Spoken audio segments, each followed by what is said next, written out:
We have a very good and long camp, and it's important because we are off-season. Domestic league is not starting, and it's important to have all the players before. We are ready for our new campaign.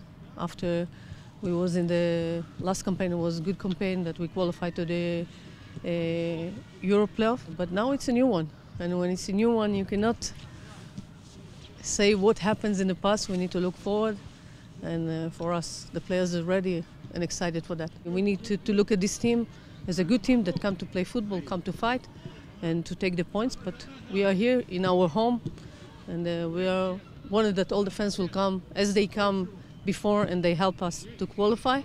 We want that they will be here in the campaign too. მოსამზადებელ პერიოდს კარგად შევაფასებ, ვფიქრობ, რომ ოპტიმალურ ფორმაში ვართ. ჩვენი მიზანი, რა თქმა უნდა, ამ თამაშის გამარჯვება იქნება და ყველაფერს გავაკეთებთ ამისთვის. ძალიან ბედნიერი ვარ, მოკლედ, რომ საზღვარგარეთ გავაგრძელებ თამაშს. ჩემთვის ახალი გამოწვევაა და ამ ახალ გამოწვევას, რა თქმა უნდა, ახალი შემართებით და უფრო ძლიერად და უფრო მოტივირებული ვხდები და იმედია საქართველოს ნაკრებს დავეხმარებით ჩემი კარგი ფორმით თამაშებში.